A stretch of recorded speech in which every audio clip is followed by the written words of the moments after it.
नमस्कार। Study with Kailash भगोड़े की यूट्यूब चैनल फिर से आपका स्वागत। आज कुड़िंदों के समकालीन या कुड़िंदों के बाद किसने उत्तराखंड में शासन किया। कुड़िंदों के समकालीन योद्धे शासकों की मुद्राएं जौनसार बाबर देहरादून तक कालू डांडू पौड़ी से मिली हैं। मतलब योद्धे किसके समकालीन थे? कुड़िंदों की।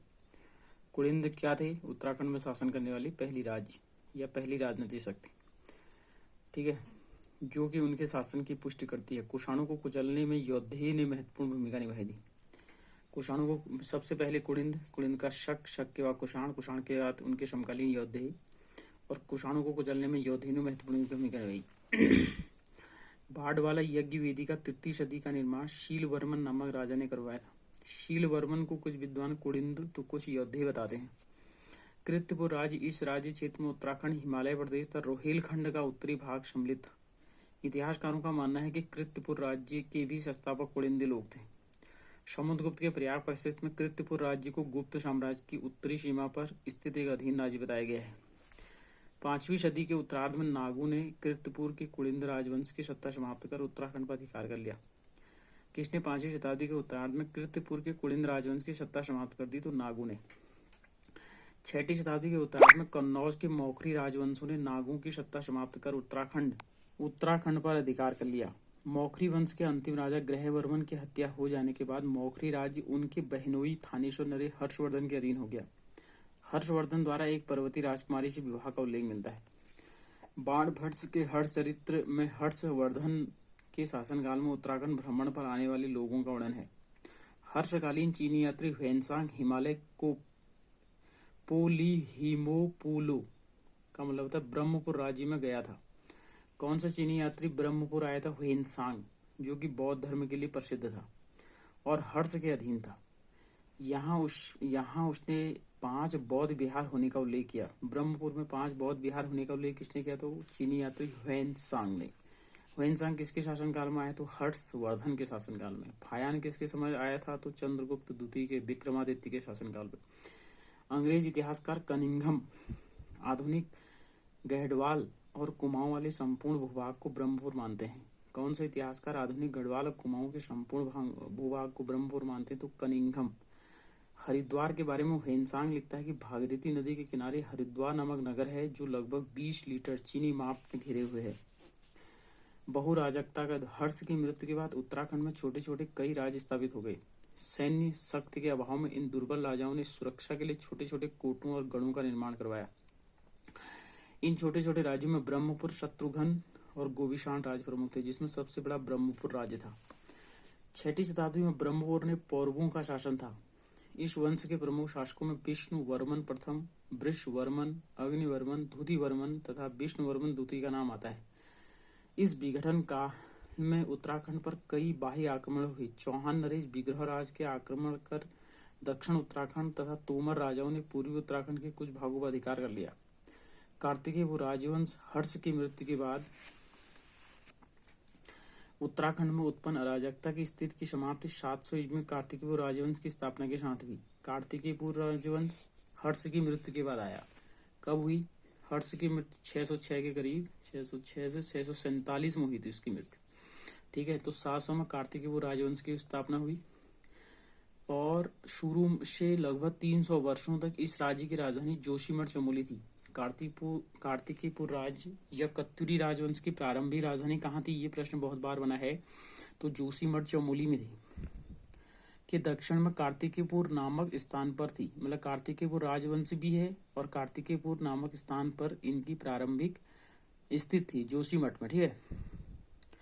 बाद में इनकी राजधानी अल्मोड़ा के कत्यूर घाटी स्थित बैजनाथ, कत्यूर घाटी किसे कहते हैं? बैजनाथ को। कहाँ है बैजनाथ? बागेश्वर के पास बैद्यनाथ कार्तिकेयपुर नाम पर बनाई गई। सन 700 ईस्वी से 1110 तक 1030 तक कार्तिकेयपुर राज्य में 3 से अधिक राजवंशों ने शासन किया। इस राजवंश का इतिहास इनके बागेश्वर, कंडाला, पांडुकेश्वर और बैजनाथ आदि स्थानों से प्राप्त ताम्र लेखों के आधार पर लिखा गया है। अतः प्रमाणिक साक्ष्यों के कारण इस राजवंश को उत्तराखंड का प्रथम ऐतिहासिक राजवंश माना गया है। किस राजवंश को उत्तराखंड का पहला ऐतिहासिक राजवंश माना गया है? तो कत्यूरी या कार्तिकेयपुर राजवंश को। अंग्रेज इतिहासकार एटकिंसन के अनुसार कार्तिकेयपुर राज्य की सीमा उत्तर में तिब्बत, कैलाश, पश्चिम में सतलज, पूर्व में गंडकी तथा दक्षिण में कठेर या रोहिलखंड विस्तृत था। किसने कहा? एटकिंसन ने। इन्होंने हिमालय गजेटेड नामक पुस्तक भी लिखी है, आगे हम पढ़ेंगे। बागेश्वर लेख के अनुसार इस राजवंश के प्रथम परिवार वंश का प्रथम राजा बसंत देव था। वह परम भट्टारक महाराजाधिराज परमेश्वर की उपाधि धारण करता है। मतलब कार्तिकेय पूर्व वंश का पहला राजा कौन था? बहुत इंपॉर्टेंट है, बसंत देव। ठीक है। बागेश्वर लेख में राजा बसंत देव के बाद के शासक का नाम स्पष्ट नहीं है, लेकिन उसके बाद खरपर देव नाम का उल्लेख मिलता है। मतलब बसंत देव के बाद कौन आता है? खरपर देव। कश्मीर इतिहासकार कल्हण की राजतरंगिणी, इसे भारत की प्रथम ऐतिहासिक पुस्तक माना गया है, राजतरंगिणी को। पुस्तक में कश्मीर राजा ललितादित्य मुक्तापीड़ द्वारा गढ़वाल क्षेत्र जीतने का उल्लेख मिलता है। किस कश्मीरी राजा ने गढ़वाल क्षेत्र को जीता? तो ललितादित्य मुक्तापीड़ ने।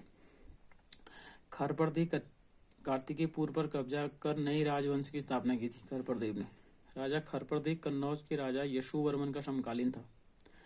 इसके पश्चात उसका पुत्र कल्याण राज शासक बना, जिसकी पत्नी का नाम महारानी लद्दा देवी था। खरपर देव वंश का अंतिम शासक कौन था? तो पोता त्रिभुवन राज था। इसने परम भट्टारक महाराजाधिराज परमेश्वर की उपाधि धारण की। त्रिभुवन राज द्वारा किसी किरात पुत्र के साथ संधि करने और व्याघ्रेश्वर देवता के मंदिरों को भूमिदान की चर्चा बागेश्वर लेख में की गई है। नालंदा विलेख में बंगाल के पाल शासक धर्मपाल द्वारा गढ़वाल पर आक्रमण करने की चर्चा मिलती है।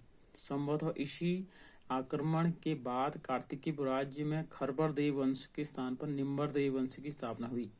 निम्बर ने पालों से संधि की थी। निम्बर शैव मतावलंबी था। उसने जागेश्वर के विमानों का निर्माण किया। किसने जागेश्वर के मंदिरों के विमानों का निर्माण किया? तो निम्बर ने। किस मत का था? तो शैव था। शैव मतलब शिव को मानने वाला। निम्बर के बाद पुत्र इष्टगण शासक बना। कार्तिकेय राजवंश का यह पहला ऐसा शासक था जिसने समस्त उत्तराखंड को एक सूत्र में बांधा। बहुत इंपॉर्टेंट, एक सूत्र में उत्तराखंड को बांधने वाला शासक कौन था? तो निम्बर का पुत्र इष्टगण देव। ठीक है। यह भी अपने पिता की भांति शैव था। जागेश्वर में इसने नवदुर्गा, महिष मर्दनी, लकुलिस तथा नटराज के मंदिरों का निर्माण करवाया। इष्टगण के बाद उसका पुत्र ललितसुर देव शासक बना। पांडुकेश्वर के ताम्रपत्र में से काली कलंक पंख में मग्न धरती के उद्धार के लिए वाराह अवतार के समान बताया गया है। इष्टगण के बाद पुत्र ललितसुर देव शासक बना और इसने कौन सी उपाधि धारण की? काली कलंक पंख में मग्न धरती के उद्धार के लिए वराह अवतार का। पांडुकेश्वर के ताम्रपत्र में ललितसुर देव के बाद उसके पुत्र भूदेव के राजा बनने का उल्लेख है। इसने बौद्ध धर्म का विरोध किया तथा बैद्यनाथ मंदिर के निर्माण में सहयोग किया। बालेश्वर और पांडुकेश्वर से प्राप्त ताम्रपत्रों के अनुसार शलोणादित्य के पुत्र इच्छर देव ने शलोणादित्य वंश की स्थापना की। इच्छर देव ने भुवन विख्यात दुर्मदारात, शिमोवेनी, ये सारे मंदिरों का निर्माण करवाया। ठीक है।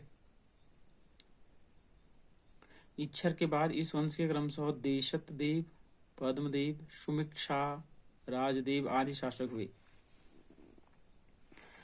इतिहासकार लक्ष्मीदत्त जोशी के अनुसार कार्तिकेय राजा मूलतः अयोध्या के थे। राजा शालीवाहन कार्तिकेय राजाओं के आदि पुरुष माने जाते हैं। किसी आदि पुरुष माना गया तो शालीवाहन को। इन राजाओं ने इष्ट देवता कार्तिकेय थे। कुमाऊं की जनता भी कार्तिकेय को अपना लोक देवता मानती थी। कुमाऊं मतलब कार्तिकेय का अपना लोक देवता कौन थे? तो कार्तिकेय।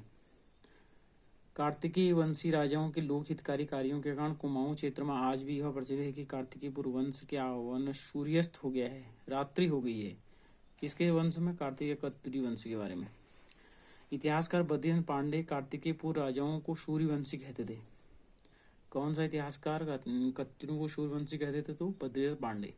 ये शासक गिरिराज चक्र चूड़ामणि के उच्च पद पर विभूषित थे अथवा चक्रवर्ती सम्राट थे। गिरिराजक चक्र चूड़ामणि के पद पर कौन थे? कत्यूरी और चक्रवर्ती सम्राट थे। इन शासकों की राजभाषा क्या थी? तो संस्कृत। लोक भाषा क्या थी? पाली। इनका राज्य क्या था? धर्मराज था। ठीक है, वेरी इंपॉर्टेंट है। तो कल हम कार्तिकेय राजवंश के अन्य चीजों को पढ़ेंगे। तब तक के लिए इजाजत दीजिए। नमस्कार।